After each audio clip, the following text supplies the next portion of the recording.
Alright, ladies and gentlemen, for today's video I will be unboxing and reviewing the NYXI Hyperion Pro Joy-Cons for the Nintendo Switch, Nintendo Switch Lite, and Nintendo Switch OLED. To be more specific, I will be unboxing and reviewing the purple style Hyperion Pro, as you can see on screen. You can get these Joy-Cons in two different styles, the other style being green, but if you ask me, I believe the purple style is much more eye-catching and fitting for the Nintendo Switch. I was instantly drawn to the purple style over the green style, as it has the same GameCube inspired color design like the NYXI Wizard, which are currently my favorite go-to Joy-Cons. And on top of that, the bridge connector for the two styles are slightly different, as the purple bridge connector has subtle improvements to detail, such as a plus and minus icon in the top corners and a slight indentation to the sides that make the NYXI logo in the center pop out more. But before I go any further, I just want to thank the kind people over at NYXI for sending me out the Hyperion Pro to review. Although these were sent to me for free, my review will be 100% unbiased, as I hate promoting products that are not worth purchasing. However, this is not my first time reviewing a NYXI product, and I have yet to be let down. So let's get started. As you can see, the packaging is quite nice. It showcases the product on every side of the packaging. It even shows off the key features, which I will be going over individually later on in the video. You can also see the product specifications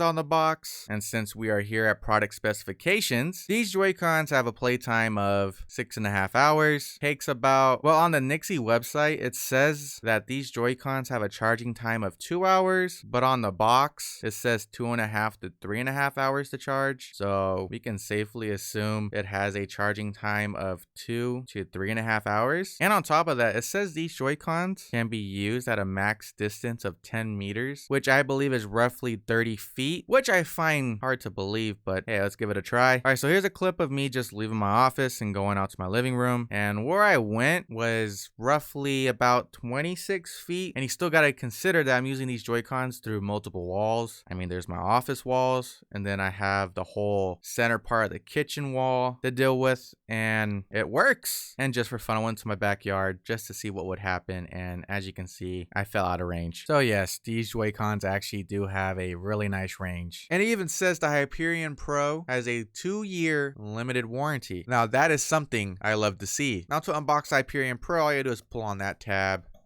pull on this lid, and just slide it out.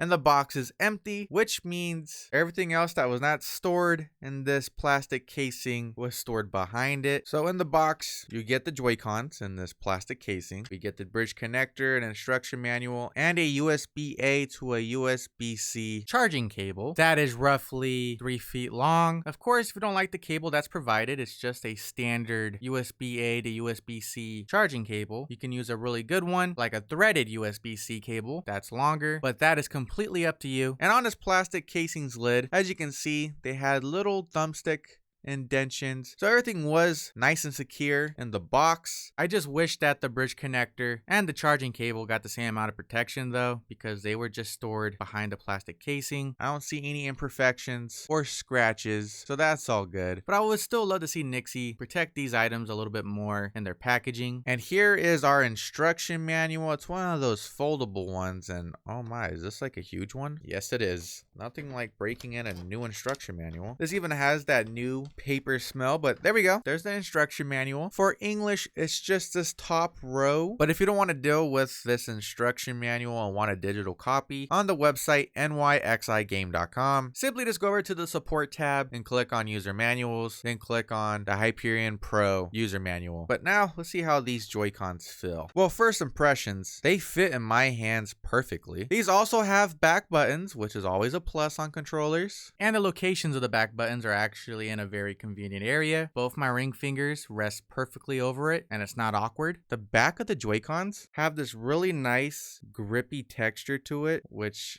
I enjoy. The buttons feel responsive. They're not sticky or being a pain to push down. The thumbsticks have a nice feel to them. They even have metal thumbstick rings, which I'll be going over in just a moment. And in terms of the build quality of these Joy-Cons, they feel pretty sturdy. I feel like if I were to accidentally drop these, they'll be fine. It won't easily break because this plastic does not feel cheap. Just make sure to take care of your Joy-Cons though, because if you do drop them and something happens, yeah, that's gonna be your fault, because Joy-Cons are not made for you just to throw around. But yeah, overall, these feel very nice, and to turn them on, you simply just hold down the home button and the screenshot button for a few seconds and they turn on. You can tell when this light pops on. However, when comparing the Hyperion Pro Joy-Cons to my favorite NYXI Wizard Joy-Cons, the triggers are not mechanical on these Joy-Cons, which is something that has grown over me over the past year because these are almost a year old. These are mechanical and they just feel super nice, and I just like that mouse click effect. But with these, they're just standard triggers. I mean, they're not as loud, I guess, when compared to the NYXI Wizard. It's not a total deal breaker, and if you're just wondering, the buttons are just standard buttons. I don't believe NYXI has a product yet that has mechanical front face buttons. But like I said, it's not a total deal breaker. Standard buttons and triggers are not a bad thing. One more thing I want to point out about the Hyperion Pro Joy-Cons when compared to the NYXI Wizard Joy-Cons is the difference in the joysticks. It's just that with the NYXI Wizard Joy-Cons, it has standard joysticks where it's concave with a really nice grip around the edge. So I have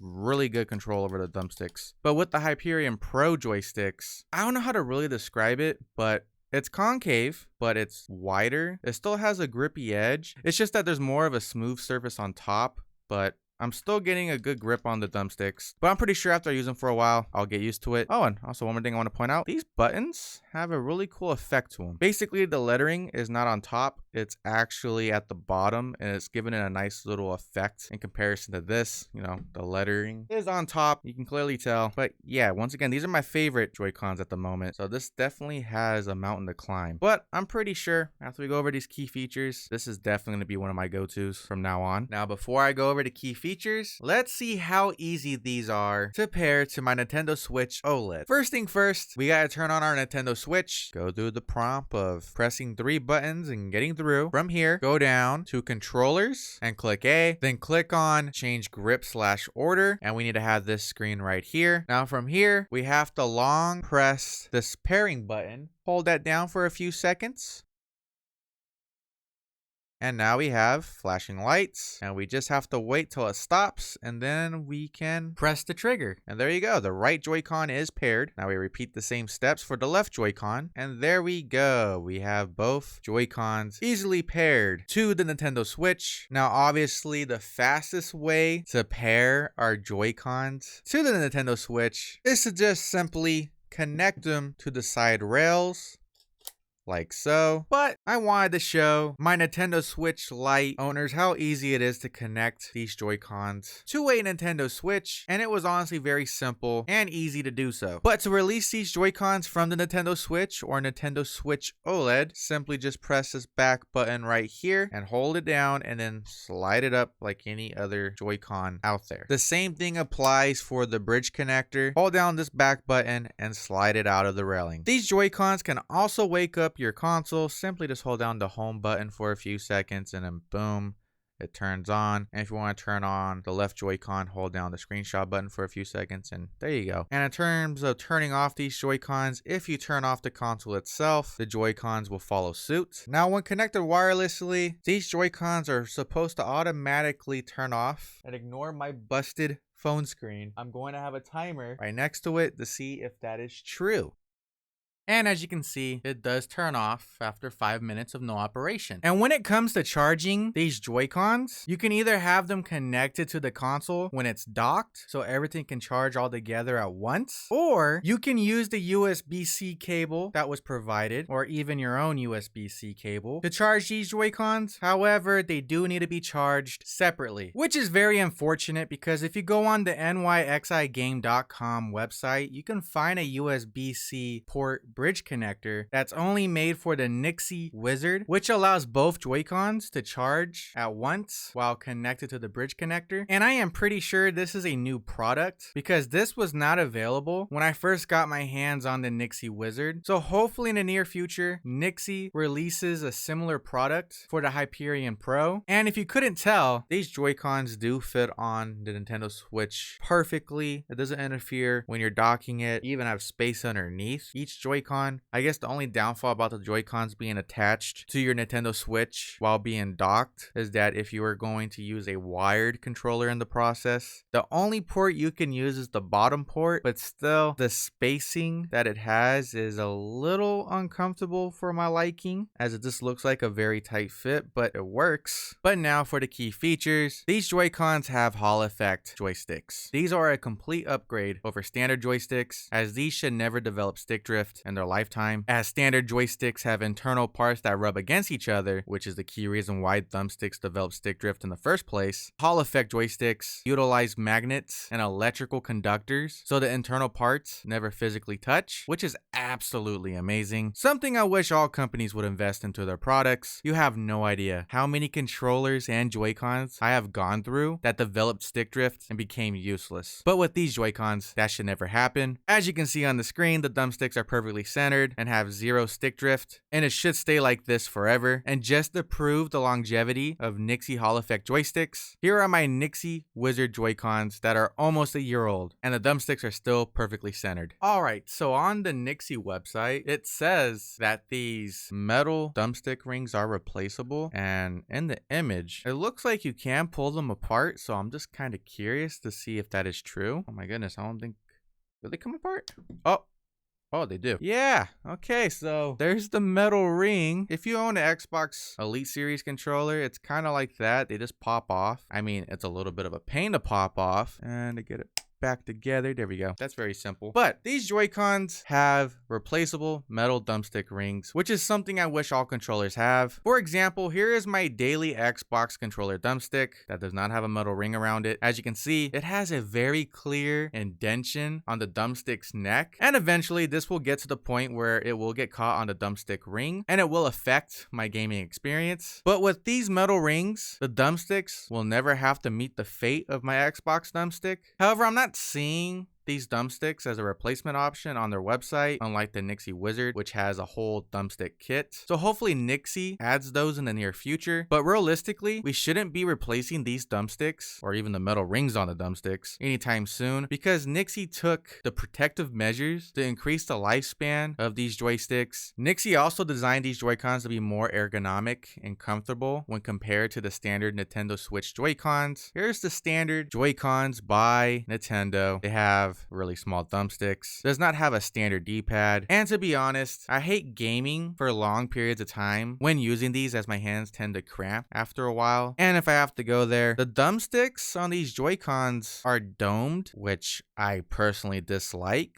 But with the Hyperion Pro Joy-Cons, they're concave. And lastly, since I still have these out, the grip on these are just whatever. It's smooth. And the grip on these, even though I did kind of roast it in the beginning, it has actually grown on me, and I actually prefer these thumbsticks over these thumbsticks. Plus, my thumbs are not going to be in an awkward position, so when I do game for long periods of time, my hands are not going to cramp up or just get tired. But overall, these are just as advertised, ergonomic and comfortable. And if you couldn't tell, these Joy-Cons do have RGB lighting around the thumbstick ring and this little LED bar on each Joy-Con. You have 8 color styles to choose from, and in order to filter through those, you have to hold down this T button right here, and on the Joy-Con you're trying to adjust, click on the thumbstick once and let go. Sadly, you can't just hold down the T button and cycle through the lights like this. It does not work like that. You do have to let go. You just do this until you find a color scheme that you enjoy. And this is show off all the different colors. We have red, yellow, blue, green, purple, orange, white, and rainbow. And another neat thing about these Joy-Cons, you can actually change the lighting effect. So instead of having this constant light on these LED bars and on your thumbstick rings, and by the way, I just realized the buttons also light up, but to change the light effect, hold down the T button, and instead of clicking it once, you double click the thumbstick, let go, and now we have a breathing effect. And essentially, this is just gonna dim out and come back with a different color each time. And if you're not a big fan of this, hold down the T button, double click it once more, let go, and now we're gonna have that breathing effect, but with the rainbow coloring. Now, if you just don't like having RGB lights on your Joy-Cons, hold down the T button and double click the thumbstick once more and let go, and there you go. It's off completely, even the buttons. We can also also customize the vibration on these Joy-Cons. There's 5 levels to choose from, which are 100%, 75%, 50%, 25%, and 0%, which just turns off vibration completely. But in order to adjust the vibration on these Joy-Cons, it's very simple. On the back here, we're gonna have 2 buttons. This top button has an M, but this bottom button that has like a little squiggly line, that is the vibration button. All you have to do is press it and choose a level that you want. And like I mentioned earlier, these Joy-Cons also have a programmable back button. But here's one thing I want to make very clear. This button can only be programmed to the buttons on said Joy-Con. For example, we can't program left on the D-pad to this right Joy-Con's back button, and we can't program A to the left Joy-Con's back button. So I'm going to program the back button of my right Joy-Con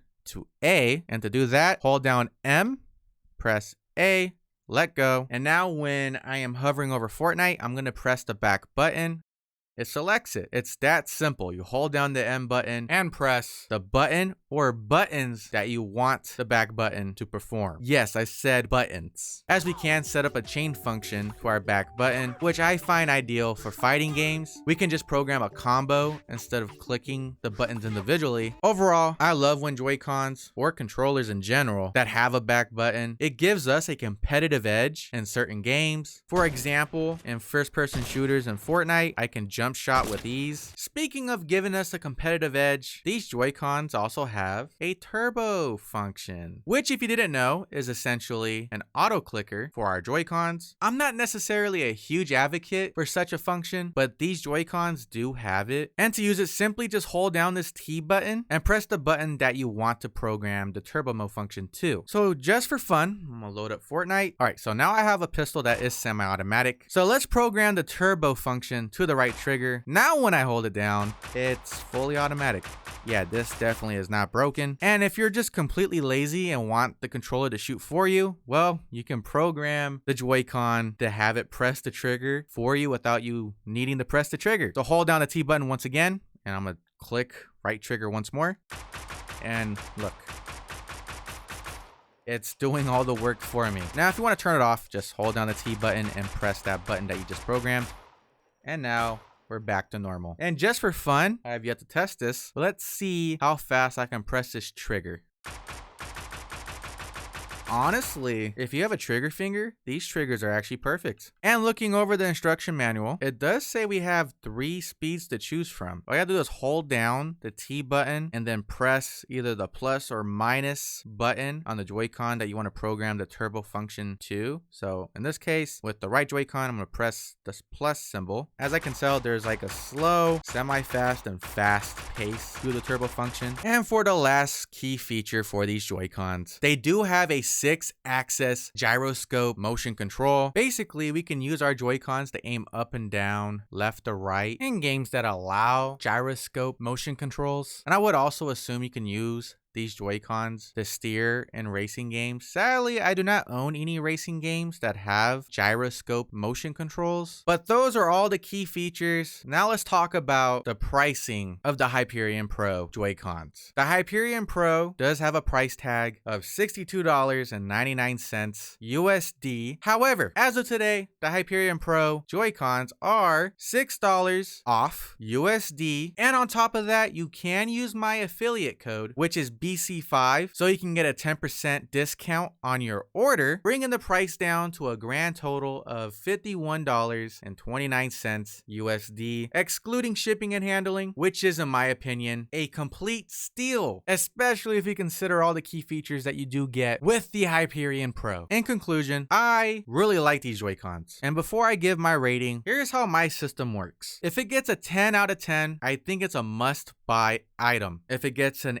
8 to a 9, basically it's a good product, but I'm semi-hesitant to purchase it. And anything below that, yeah, I'm just hesitant to buy it. But when it comes to my rating of these Joy-Cons, I'm gonna give them a 10 out of 10. Sure, I could deduct a point for the bridge connector not having a USB-C port to make life easier when it does come to charging these Joy-Cons, but most of the time my Joy-Cons are always connected to my Nintendo Switch. And I guess I could also deduct a point if I truly needed mechanical triggers and buttons on these Joy-Cons, but regardless, the standard triggers and buttons are perfectly fine. And on top of that, I could deduct another half a point for the thumbsticks, but I've been using these behind the scenes. These thumbsticks have really grown on me, so it's not a true negative for me. The only time I will see anyone having a true issue with these Joy-Cons is if you're a Nintendo Switch Lite owner. Then yeah, I can see how annoying it could be to charge each Joy-Con separately, and if that was the case, I would give the Hyperion Pro a solid 9 out of 10. But remember, these Joy-Cons have stick drift free joysticks, customizable features, programmable back buttons, a turbo function, are ergonomic and comfortable. The price is fair, and on top of that, I can't forget this, the thumbsticks have metal rings. Overall, these Joy-Cons are built to last. Also, I don't believe I've mentioned this feature at all throughout the video, but you may have noticed that these Joy-Cons can also act like a stand. Due to the flat bottom of the Joy-Cons, you can just have your Nintendo Switch standing upright, and I find this pretty unique and ideal for those that like to watch videos on their Nintendo Switch. But if you are interested in purchasing the Hyperion Pro for yourself, remember there are 2 different styles to choose from. You can check out the link in my description, but hopefully you all enjoyed today's unboxing and review of the Hyperion Pro. Make sure to drop a like. If you like this type of content, consider subscribing, and if you do, make sure to turn on post notifications so you do not miss another product review video or any other video I upload in the future. Other than that, have a good one, and once again, thank you NYXI for sending me out this amazing product to review. I will catch you all in the next one.